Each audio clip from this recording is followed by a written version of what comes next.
1,00,000 మంది శివభక్తులతో కలిసి మహారుద్రాక్ష పూజలో పాల్గొనండి. వెంటనే కాల్ చేసి మీ పేరును నమోదు చేసుకోండి. Welcome to our channel. ఈ రోజు మనతో పాటు రమ్మగారు ఉన్నారు. నమస్తే రమ్మగారు. నమస్తే జయ. రమ్మగారు, మనము పిల్లలకి సంబంధించి లేకుంటే పెద్దవారికి సంబంధించి కథలు చెప్పేటప్పుడు రకరకాల కథలు చెప్పుకుంటూ వచ్చాం. విక్రమ బేతాలని, చందమామ కథలని, తెనాలి రామకృష్ణ అని ఇట్లా. అయితే కాశీ మజిలీ కథలు ఇవి కూడా చాలా బాగుంటాయని నేను విన్నానండి. మనం అవి కూడా స్టార్ట్ చేయాలి, ప్రేక్షకులకి వాటిని కూడా తెలియచేయాలని అనిపిస్తూ ఉంది నాకు. కాశీ మజిలీ అసలు ఈ పేరు ఎందుకు వచ్చింది? అంటే యాత్రకి సంబంధించినవా లేకపోతే కాశీ పుణ్యక్షేత్రానికి సంబంధించినవా? ముందు అసలు ఈ కాశీ మజిలీ అనే పేరు ఎలా వచ్చింది? కాశీ మజిలీలు అంటే పూర్వకాలం ప్రయాణాలు చేసేటప్పుడు బస్సులు లేవు, ట్రాన్స్పోర్టేషన్ లేదు, రైళ్లు కూడా లేవు. కాశీ ప్రయాణం చాలా పెద్ద ప్రయాణం. ఇప్పుడు మజిలీ ఎక్కడో చోట ఆగకుండా ప్రయాణం చేయలేరు. పగలల్లా నడిచి సాయంకాలం వేళ ఏదో ఒక ఊరో ఒక చోట చేరుకుని అక్కడ విశ్రాంతి తీసుకుని రాత్రికి ఏదో అన్నం వండుకు తిని మర్నాడు పొద్దుటికి సరిపడాన వండుకోవటమో లేకపోతే పొద్దుటికి ఏదైనా ఏర్పరచుకుని పొద్దున్నే మళ్ళీ బయలుదేరేవాళ్ళు. ఇప్పుడు ప్రతిరోజు సాయంకాలం అయ్యేసరికి ఒక చోట ఆగాలి కదా, దాన్ని మజిలీ అంటారు. మన ప్రయాణపు మధ్య భాగంలో మనం ఎక్కడైతే ఆగుతామో దాన్ని మజిలీ అనాలి. అయితే ఈ కాశీ ప్రయాణంలో వేసిన మజిలీలలో చెప్పబడిన కథలే కాశీ మజిలీ కథలు. అయితే ఇప్పుడు ఎవరు వెళ్ళారు, ఏం చేశారంటే, ఇదివరకు ఏం చేసేవాళ్ళు అంటే గ్రూప్గా వెళ్ళేవాళ్ళు. ఒక్కళ్ళు ఇప్పటిలాగా ఒక టికెట్ కొనుక్కుని ఎవరి దారిన వాళ్ళు వెళ్ళిపోయే విధానం కాదు. ఎందుకంటే అడవులు ఉండేవి మధ్యలో. ఈ కాశీ ప్రయాణంలో రకరకాల సమస్యలు వచ్చేవి. చాలా దూరం, ఇప్పుడు మన ఆంధ్రదేశం నుంచి తెలుగు రాష్ట్రాల నుంచి, ఇవాళ తెలుగు రాష్ట్రాల్లో చెప్పుకున్నాం, ఇదివరకు ఆంధ్రదేశం అని చెప్పుకోవాలి కదా. ఈ మూల నుంచి కాశీ వెళ్ళాలంటే ఎంత ప్రయాణం. మనం ఫ్లైట్లో వెళ్తే తొందరగా వెళ్తాం, ట్రైన్లో వెళ్ళినా ఒక రోజంతా పట్టేస్తుందా. పైగా డైరెక్ట్గా కాశీలో దిగాం, ఇంకో చోట ఎక్కడో దిగి అక్కడి నుంచి వెళ్తాం. అదే మనం అక్కడికి వెళ్ళాలంటే ఈ ఒకరోజు రైలు పరిగెత్తిన ప్రయాణాన్ని మనుషులు నడవాలి, అదంతా ఒకటి. అక్కడి నుంచి ఈ రాత్రిళ్ళు ప్రయాణం చేయగలిగే వాళ్ళు కాదు, దారులు తెలియవు, లైట్లు ఉండేవి కాదు, అడవులు, జంతువులు, దొంగలు, వాతావరణం మార్పు, అసలు ఇన్ని సదుపాయాలు లేవు కదా, ఏవీ లేవు. ఇప్పుడు వాతావరణ మార్పుతో ఏమైంది, కొత్త ఊళ్ళో ఎక్కడో నిద్ర చేశారనుకో ఆ నీళ్లు పడక అనారోగ్యాలు పాలయ్యేవాళ్ళు. డబ్బులు ఏమిటి, పట్టుకెళ్ళిన డబ్బు, మధ్యలో డబ్బులు రావడానికి మనీ ఆర్డర్లు అవి ఏమీ లేవు, తీసుకెళ్లిన సంబారాలతోటి. ఇప్పుడు ఇన్ని నెలల పాటు ప్రయాణం అయ్యేది. 270 రోజులు ప్రయాణం చేసిన వాళ్ళు కూడా ఉన్నారు. 270 రోజులకు సరిపడా ఆహారం కాశీకి. మరి నడవద్దు, ఒకరోజు ఎంత నడుస్తాం, రోజుకి మనం నడవాలి కదా, నడిచి వెళ్ళాలి ఇదంతా. పైగా అప్పుడు ఏం చేసేవాళ్ళు, ఓ బండి, 2 ఎడ్ల బళ్ళు, 2, 3 బళ్ళు, ఒక గూడు బళ్ళు, ఒక 10, 5, 6 మనుషులు, ఒక 4 కుటుంబాలు, బాగా వంట చేయగలిగే వాళ్ళు ఒకళ్ళిద్దరిని అలా వెంటపెట్టుకుని ఆ రకంగా బయలుదేరి వెళ్ళేవాళ్ళు. వీళ్ళంతా మధ్యలో ఎక్కడో చోట ఆగుతుంటా అక్కడ వంట చేసుకోవటం. ఎన్ని చూసుకోవాలి, ఒక చోట ఆగాలంటే నీళ్లు వనరు కావాలి, కాస్త పడుకునేందుకు ఏదైనా సదుపాయం కావాలి, క్రూర జంతువులు అవి ఉండకూడదు, కేర్ఫుల్గా చూసుకోవాలి కదా. ఆడవారు పిల్లలు ఉంటారు, పిల్లలు ఉండేవాళ్ళు కాదు, ఆడవాళ్ళు కూడా చాలా తక్కువ. పిల్లల్ని కాశీలు అక్కడికి తీసుకెళ్లేవాళ్ళు కాదు. సాధారణంగా కాశీకి ఎలా వెళ్ళేవాళ్ళు అంటే కాశ్యాంతు మరణాన్ముక్తి అని చెప్తారు, కాశీలో మరణిస్తే ముక్తి లభిస్తుంది అని. అందుకని బాగా పెద్ద వయసు వచ్చాక ఎలాగోలాగా నడిచి కాశీ చేరి అక్కడ చర్మాంకాల్లోనే చేరి అక్కడ ఉండిపోయేవాళ్ళు కొంతమంది.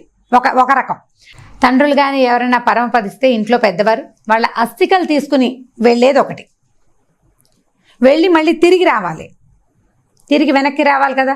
అప్పుడు ఈ అస్థికలు తీసుకెళ్ళిన కుమారులు 2, 3, వాళ్ళకి సహాయం ఒక పురోహితుడు, భాష అస్సలు రాదు కాబట్టి ఒక దుబాసి, ఇంతమందికి సరిపడా సదుపాయానికి సరిపడా సంపద వీళ్ళ దగ్గర ఉండాలి.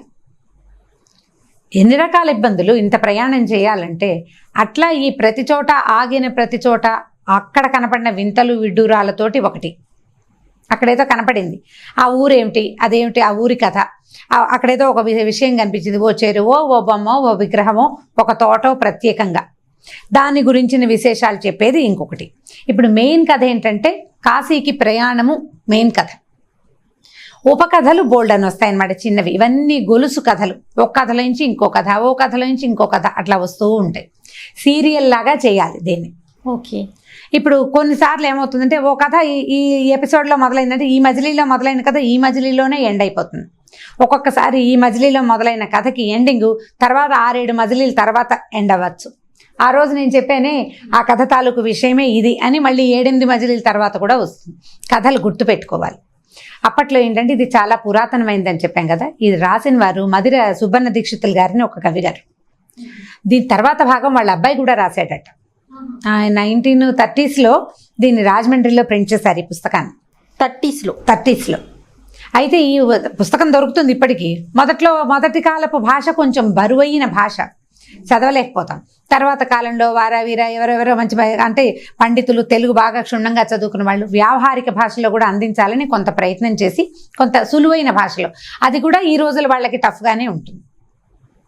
పైగా ఇది ఏనాటి కథో, 1800వ శతాబ్దం నాటి కథ అనుకుందాం, ఇంకా కొంచెం ముందుదో. అప్పటికి వేషభాషలు ఇప్పటివి కాదు. అప్పటి విధానాలు, అప్పటి ఆచారాలు, అప్పటి విధి మొత్తం అన్నీ వేరు. కాబట్టి కొన్ని కథలు మనకి ఇదేమిటి ఇలా చెప్తున్నారు అట్లా అనిపించేందుకు అవకాశం ఉంది. తర్వాత అందులో ఎలాంటివి వస్తాయంటే మంచి నీతులు కూడా, సత్సాంగత్యం, ఉత్తమ స్నేహితులు దొరకటం, వాళ్ళతోటి జీవితం ఎంత బాగుంటుంది, దుష్ట సాంగత్యం వల్ల జీవితం ఎలా పాడవుతుంది, పాతివ్రత్యం వల్ల జీవితాలు ఎంత బాగుంటాయి అంటే పతివ్రతలైన స్త్రీల కథలు, ఒకవేళ దుస్సాంగత్యం వల్ల స్త్రీలకి ఏదైనా ఇబ్బంది వచ్చినా దానివల్ల కుటుంబాలు ఎలా పాడవుతాయి, అలాంటి చాలా కథలు. కొన్ని రాజుల కథలు, కొన్ని బ్రాహ్మల కథలు, కొన్ని దేశవాళీ కథలు, ఇలా ఎన్నో కథలు వస్తాయి వరుసగా. అయితే ఇందులో కొంత రస్టిక్ థింగ్ కూడా ఉంటుంది. ఈ రోజుల్లో మనకు అసలు అర్థం కాని చాలా వ్యవహారాలు కూడా ఆ కథల్లో కనిపిస్తాయి.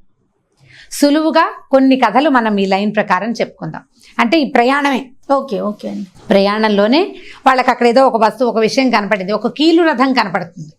ఆ కీలు రథం అంటే ఆకాశంలో వెళ్తుంటుంది అనమాట. ఒక పుష్పక విమానం, ఒక రథం లాంటిది వెళ్తుంది పైన. మనం ఏం తెలుసు మనకి, సినిమాలో చూస్తాం పుష్పక విమానం అని కదా. అలా కీలు గుర్రం కథ కూడా మనకు తెలుసు. కీలు రథం ఒకటి వెళ్తుంటే ఆ రథంలో ఉన్న వాళ్ళు ఎవరు, ఆ రథాన్ని చేసిన వాడెవడు, దాని మీద కథ. ఒక అందమైన విగ్రహం కనబడుతుంది. ఈ విగ్రహం ఎవరిది ఏమిటి, దాని మీద కథ. ఇప్పుడు ఇది మొత్తం కథలు, అన్ని కథలు 2 క్యారెక్టర్ల మధ్య నడుస్తాయి. ఒకళ్ళు మణిసిద్ధుడు, రెండో వాడు గోపాలుడు. సిద్ధుడు, గోపుడు, ఈ 2 పేర్లే మనకు కనబడతాయి. ఈ గోపుడు ప్రశ్న అడుగుతాడు, సిద్ధుడు కథ చెప్తాడు అన్నమాట. ఓకే. ఇవి మెయిన్వి. అక్కడి నుంచి చిన్న చిన్న కథలు చాలా వస్తాయి కదా. ఈ వచ్చిన అన్ని కథల క్యారెక్టర్స్ ప్రతిసారి అవి మాయమైపోతాయి. ఈ కథ పోతుంది, తర్వాత ఇంకొక కథ వస్తుంది. కొన్ని అసలు కనెక్షన్ లేని కథలు ఉంటాయి, కొద్ది కథలు గొలుసు కథలుగా కనిపిస్తాయి. కాశీ మజిలీలు మోస్ట్ ఇంట్రెస్టింగ్ స్టోరీస్ అన్నమాట. సో ఇది తప్పకుండా విని తీరవలసిన కథలే. మొదటి నుంచి చెప్పుకుందాం. తప్పకుండా అండి, తప్పకుండా. అయితే కాశీ విషయానికి వస్తే పూర్వకాలంలో మీరు అన్నట్లుగా చరమాంకంలో వెళ్ళేవారు, కానీ ఇప్పుడు పరిస్థితి అలా లేదు కదా రమ్మగారు. మిగతా ప్లేసెస్ కి ఎలా అయితే పుణ్యక్షేత్రాలకు వెళ్తున్నారో వయస్సుతో సంబంధం లేకుండా ప్రతి ఒక్కరూ కూడా వెళ్ళి చూసి వస్తున్నారండి. అవకాశం ఉంది కదా, అవకాశం ఉంది. మనం ఇప్పుడు హైదరాబాద్ లో ఫ్లైట్ ఎక్కితే 2 గంటల్లోనో 3 గంటల్లోనో వెళ్ళిపోతాము. అలహాబాద్ లోనో ఎక్కడో దిగుతాం కాబోలు, అక్కడి నుంచి ఏదో టాక్సీవో ఏదో చూసుకుని కాశీకి వెళ్ళిపోతాం. ఇప్పుడు ఇంకా తర్వాత వచ్చినాయి కాశీలో 9 రోజులు ఉండాలని. అవును, అలాంటివి కూడా వచ్చినాయి. ఇప్పుడు ఉండడానికి అవకాశాలు ఉన్నాయి. ఇప్పుడు ఎక్కడికి వెళ్ళడానికైనా మనకు అవకాశం ఉంది. ఎక్కడో భూమికి రెండో వైపున అమెరికాకి వెళ్ళిపోవడల్లా మనం చంద్రమండలానికే వెళ్తున్నాము. కాబట్టి వెళ్ళిపోవటం పరిస్థితులు వేరు. అసలు ఏ ప్రయాణ సౌకర్యము లేని రోజుల్లో సామాన్లు మోసుకుంటూ నడుచుకుంటూ వెళ్ళి ఇలా భగవన్ దర్శనానికి వెళ్ళటం అనేది ఎంత అత్యద్భుతమైన విషయంగా తోస్తోంది కదా.